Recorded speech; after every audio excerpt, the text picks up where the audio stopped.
तो सवाल बरकरार है कि पानी को कैसे बचाया जाए। चर्चा जारी है। आज का मुद्दा में हम बात करेंगे राजधानी जयपुर की बात करते हैं तो यहाँ के हालात और भी चिंताजनक दिखाई पड़ते हैं। दरअसल मांग ज्यादा होने से यहाँ के भूजल का दोहन होने के कारण कई इलाके डार्क जोन में तब्दील हो चुके हैं, तो आसपास के बांध भी उम्मीदों पर अब खरा नहीं दिखते।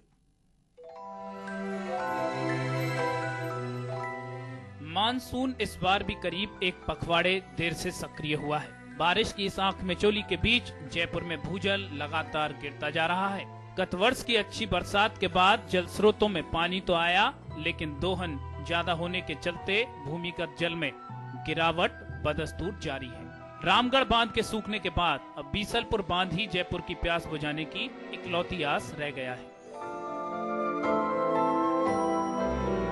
बीसलपुर बांध से जयपुर शहर को 380 MLD और जयपुर ग्रामीण को 45 MLD पानी की सप्लाई प्रतिदिन कर रहा है। लेकिन अगर मानसून प्रभावी नहीं रहा तो इसमें बढ़ोतरी करनी पड़ सकती है। जिन इलाकों में बीसलपुर का पानी नहीं पहुंच रहा है, वहां हालात कठिन हैं। ऐसे इलाकों में टैंकरों से पानी की आपूर्ति की जा रही है, लेकिन यह भी अब कमाई का धंधा बनता जा रहा है। प्रशासन ना तो जयपुर में अवैध रूप से खोदे जा रहे नलकूपों पर रोक लगा रहा है और न ही आपूर्ति के समय बूस्टरों के उपयोग को बंद कर पा रहा है।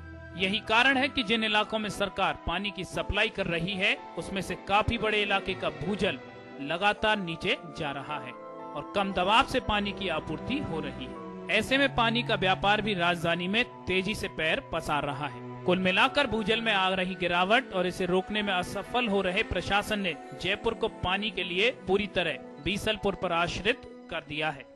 अगर इस बार मानसून ढीला रहा तो इसका खामियाजा अगली गर्मियों में जयपुर को जरूर भुगतना पड़ेगा। हर महीने बढ़ रही सप्लाई बीसलपुर बांध से जयपुर शहर को प्रतिदिन 310 MLD पानी की सप्लाई की जा रही है। सप्लाई बढ़ाने के साथ ही शहर में भूजल स्तर को गिरने से बचाने के लिए नलकूपों को भी बंद किया जा रहा है और शहर की ज्यादातर सप्लाई को बीसलपुर और दूसरे संसाधनों से जोड़े जाने का प्रयास भी किया जा रहा है। जयपुर से नीरज मेहरा की स्पेशल रिपोर्ट।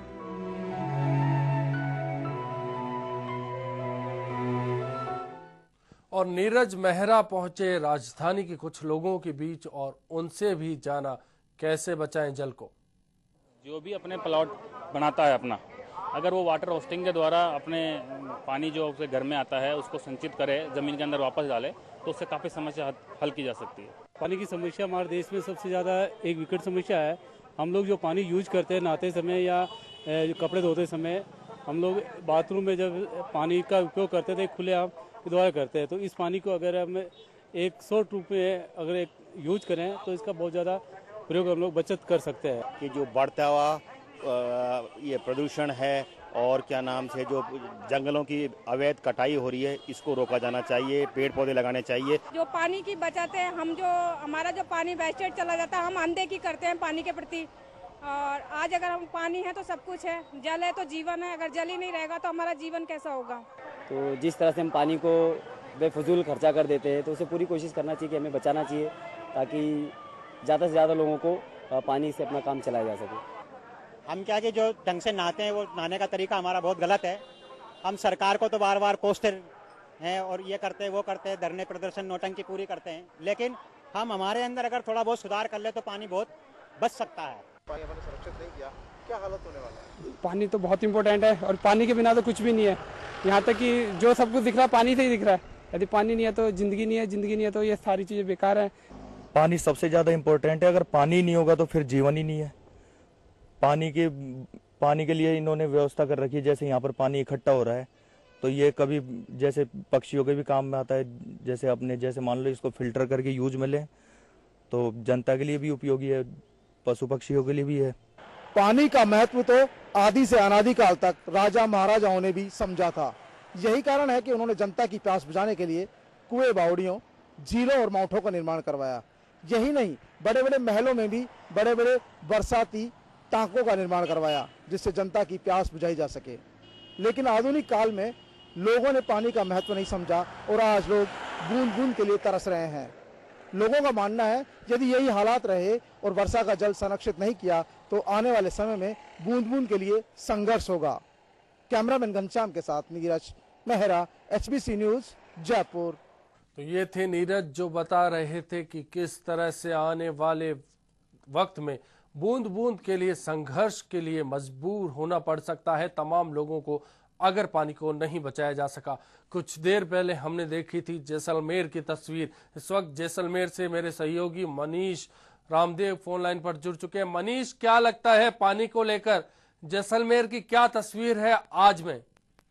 अश्वनी, वैसे भी पश्चिमी राजस्थान का रेगिस्तानी जिला होने के नाते यहाँ पानी की समस्या तो आमतौर पर रहती है, लेकिन इन दिनों ये समस्या जो है वो एक विकट रूप धारण कर चुकी है कि शहर में और ग्रामीण क्षेत्रों में पानी का नहीं आना समय पे 7 दिन में एक बार पानी आना, और ग्रामीण क्षेत्रों में तो स्थिति और भी बुरी है जहाँ 15 से 20 दिन में एक बार पानी का टैंकर पहुंचता है और लोग जो है वो मनीष, जब भी जैसलमेर का नाम आता है तो ऐसा लगता है कि जैसलमेर के लोगों की जिजीविषा और पानी के संकट से जूझने की जो क्षमता है वो दुनिया मानती है और पूरा देश मानता है। आखिर में जैसलमेर के लोगों ने सदियों से पानी को कैसे बचाकर और कैसे काम चलाया पानी के संकट के समय? क्या तरीका था उनका पानी को बचाने का, पानी के उपयोग का? जी प्रताप जी, जैसलमेर जिला पानी के संरक्षण के लिए अपने आप में एक मिसाल रखता है। जैसा कि सदियों से यहाँ परंपरा रही है कि पानी की कमी निरंतर रही है और लोगों ने कम पानी का अधिकतम उपयोग कैसे करना चाहिए, इन चीजों पे बहुत गहराई से विचार किया है। ऐसे में न्यूनतम पानी को अधिकतम कैसे काम में लिया जा सकता है, उसके लिए वो घर के अंदर जो है वो पानी का बार बार उपयोग करते हैं। मतलब नहाने के बाद का पानी जो है वो कपड़े धोने में काम में ले लिया, कपड़े धोने के बाद का पानी जो है वो बर्तन धोने में काम में ले लिया। लेकिन जब से ये मामला सरकारों के हाथ में गया है और पेयजल की लंबी चौड़ी लाइनें बिछाई गई है, करोड़ों रुपए का खर्चा किया गया है, तब लोगों को उम्मीद बंधी है कि क्या मनीष, जैसलमेर और जोधपुर मारवाड़ के लोगों की एक बड़ी आदत है जो कि देश के दूसरे भागों में नहीं मिलती। वो खाना खाने के बाद थाली में ही हाथ धो लेते हैं और उसे थाली से समेटकर उस पानी को भी पी लेते हैं। तो कुल मिलाकर पानी बचाने का एक छोटा सा एक नमूना है जो जैसलमेर के लोगों ने अपने आप इजाद किया है। क्या इस तरह के और छोटे छोटे पानी बचाने के और क्या उनके आम जीवन में, रोजमर्रा के जीवन में इस तरह के पानी बचाने के और क्या उपाय करते हैं वहां के लोग? जी प्रताप जी, आमतौर पे ग्रामीण क्षेत्रों में ये चीजें आज भी देखने को मिलती है जहां पर व्यक्ति जो है वो नहाने के लिए जो पानी काम में लेता है उसी पानी से जो है वो अपने कपड़े भी धोता है, फिर उसी पानी से जो है वो घर के बर्तन धोए जाते हैं, फिर उसी पानी को जो है वो घर के बाहर जो पौधा लगा हुआ है उसमें डाला जाता है। तो इस तरह से एक बाल्टी पानी का जो है वो 4 जगह पे उपयोग करते हैं। तो ये एक खास बात है इस इलाके की कि यहाँ के लोग जो है वो जल का महत्व समझते हैं और इसके संरक्षण को पूरी इम्पोर्टेंस। मनीष, बड़ा सवाल ये उठता है कि पिछले कुछ सालों में जैसलमेर और बाड़मेर में पानी काफी बरसा और पानी की मात्रा भी उपलब्ध हुई, नहर भी आई, नहर का भी पानी काफी मिला।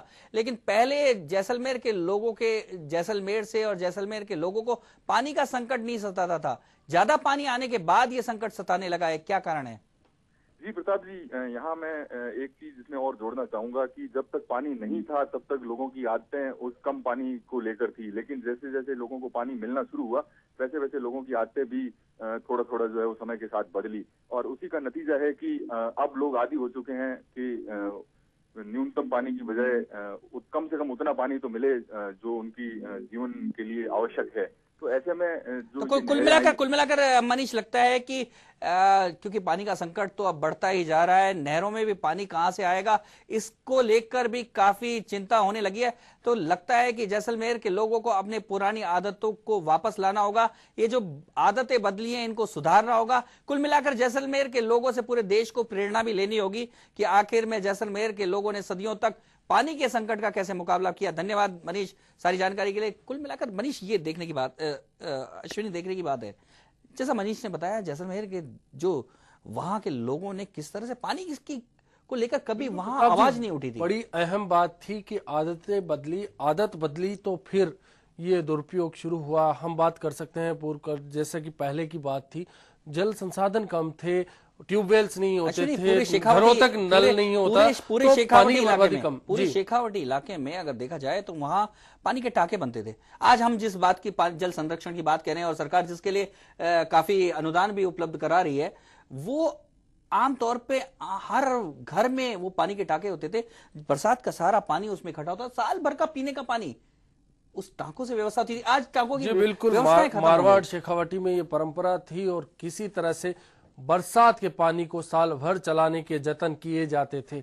अगर बात करें अजमेर की तो वहां पहचान मीठे पानी की झील आना सागर थी, लेकिन वक्त की करवट के साथ ही इस झील को भी दुर्दशा का शिकार होना पड़ा। जल स्रोत अब ये कीचड़ के तालाब के रूप में तब्दील होकर अपनी मूल पहचान खोने लगा है। पानी के संकट से पूरा राजस्थान जूझ रहा है। अजमेर के हालात भी बिल्कुल ऐसे ही हैं। कभी अजमेर का सबसे बड़ा पेयजल स्रोत रही आना सागर झील आज गंदगी का ढेर बनती जा रही है। अजमेर की ऐतिहासिक आना सागर झील से उठने वाली दुर्गंध की समाप्ति के प्रयास शुरू कर दिए गए हैं, लेकिन हालात कब सुधरेंगे ये कहना बहुत कठिन है। अजमेर की आना सागर झील में बढ़ती गंदगी और उसकी वजह से उठने वाली दुर्गंध झील के आसपास रहने वालों और वहां से गुजरने वालों के लिए परेशानी का सबब बनी हुई है। इसके समाधान के लिए ट्रीटमेंट प्लांट स्थापित किए जाने की योजना भी बनाई गई है। समस्या के फौरी समाधान के लिए जयपुर की आयाम हर्बल केयर को ठेका दिया गया है। इस फर्म ने गुरुवार से आना सागर झील में प्लांट स्थापित करने का काम शुरू कर दिया है। फर्म के प्रतिनिधि कहते हैं कि झील में दवा के रूप में बैक्टीरिया डाला जाएगा, जो लहरों के साथ विस्तार लेकर झील को दुर्गंध मुक्त करेगा। टर्मिनेटर दवा है। एक्चुअल में ये बायोलॉजिकल दवा है जो कि झील में जितने भी पैदा होने वाली बदबू और काई है, मृत काई है, उससे जो बदबू पैदा होती है उसको दूर करेगी। इसको हमने झील के अधिकतर बदबू आने वाले जितने नाले हैं उन नालों के ऊपर ड्रिप सिस्टम के साथ में, ये जो इरिगेशन ड्रिप सिस्टम है इसके साथ में हमने ड्रम से जोड़ दिया है। ये बूंद बूंद रोज इसके अंदर प्रति ड्रम 5 लीटर दवा झील के अंदर और नालों के द्वारा, नालों में जो पानी आ रहा है उसके द्वारा ये झील के पानी में आकर के दवा मिलेगी। ये दवा अपने आप एरिएशन पानी जब लहरें उठेगी और इसके अलावा जैसे नालों का पानी बहता हुआ आएगा तो उसमें जो एरिएशन होगा, ऑक्सीजन मिलेगा, उससे इनकी संख्याओं में अपने आप जो इसमें बेनिफिशियल बैक्टीरिया उनकी संख्या अपने आप बढ़ती जाएगी। धीरे धीरे 2 महीने 3 महीने लगातार इस दवाई का प्रयोग करने से यहाँ आसपास के इलाके में जहाँ पर भी ज़्यादा बदबू आ रही है उस इलाके के अंदर इस दवाई के फैलने के कारण बदबू। कुल मिलाकर चेतना का प्रयास हुआ है, कैसे न कैसे झील को बचाया जाए इस और कोशिशें होने लगी है। मेरे सहयोगी नागौर से यूनुस जुड़ चुके हैं, इस वक्त फोन लाइन पर हैं। यूनुस, नागौर में पेयजल को लेकर क्या हालात हैं? सावन सूखा रहा, आने वाले दिन कैसे होंगे वहां? सुनिए, मैं आपको जानकारी दे दूं कि नागौर के अंदर मानसून की बेरुखी के साथ साथ पानी की जो किल्लत है वो दस्तक दे चुकी है। कल हमने जो इंदिरा गांधी नहर परियोजना गोगलाव का हमने निरीक्षण किया था, तो करीबन 350 टैंकर लाइन में लगे हुए थे। करीबन 4 किलोमीटर लंबी कतार लगी हुई थी। तो आप अंदाजा लगा सकते हैं सुनी के पानी को लेकर कितनी भयंकर किल्लत अभी से शुरू हो गई है। तो यूनुस एक बड़ी बात है कि नागौर हमेशा से पानी की किल्लत से जूझता रहा है। अभी भी वहां पानी की कोई स्थायी समस्या को हल करने के लिए स्थायी व्यवस्था नहीं हुई है निश्चित तौर पे, और बरसात भी वहां कम होती है। तो क्या व्यवस्थाएं और किस तरह से लोग वहां इन पानी के संकट से जूझते हैं और कैसे क्या करने जा रहे हैं और क्या करेंगे जब पानी का संकट और बढ़ेगा? प्रताप जी, मैं आपको जानकारी दे दूं, इंदिरा गांधी जो नहर परियोजना है, जो गोगला पंप हाउस है, उसके अंदर 13 ml पानी अभी नागौर को मिल रहा है। इसमें नागौर और बासनी में सप्लाई हो रहा है और 48 घंटे और क्या अंतराल से पूरे नागौर शहर में पानी सप्लाई हो रहा है। और कहीं कहीं ऐसे इलाके हैं जहाँ पानी की अभी किल्लत है, जबकि इंदिरा गांधी का पानी नागौर को पर्याप्त मात्रा में मिल रहा है, लेकिन जलदाय विभाग की इसमें लापरवाही है। यूनुस, यहाँ बात केवल नागौर शहर की नहीं है, पूरे नागौर जिले की जब बात आती है तो नागौर में बड़ी संख्या में पशु भी हैं और पशुओं के सामने बड़ी समस्या आने वाली है। जल संकट की, चारे की समस्या तो हो सकती है और साथ में पानी का भी संकट पैदा होने वाला है। आखिर में वहां के किसान किस तरह से जूझते हैं इस समस्या से, कैसे पशुओं के पानी की व्यवस्था करेंगे, क्या है और पुराने उनके तौर तरीके क्या हैं?